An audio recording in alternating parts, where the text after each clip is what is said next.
Ces femmes sans papier peuvent souffler un peu. L'expulsion prévue à 8 h ce matin n'a pas eu lieu.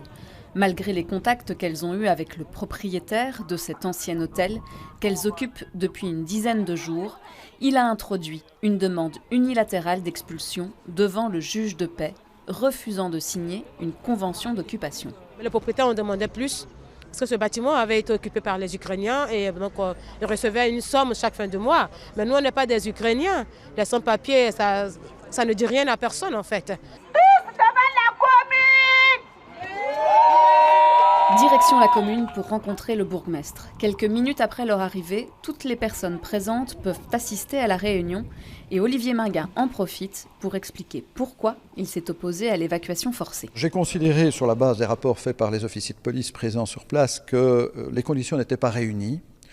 Il y avait d'abord un vaste rassemblement et puis il y a aussi le fait qu'il y a une procédure d'appel en cours de la décision de justice.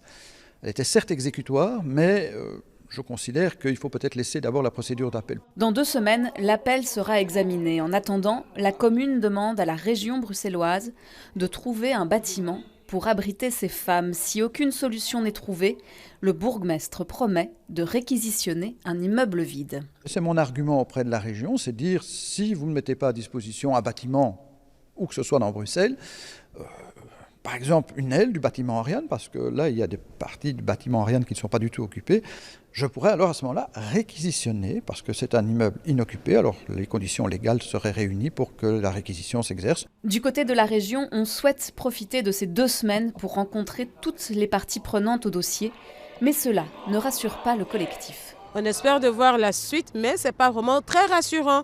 Le mieux serait de trouver un bâtiment vide, un bâtiment communal vide. En attendant, les enfants et leurs mères pourront rester au chaud pour au moins 2 semaines.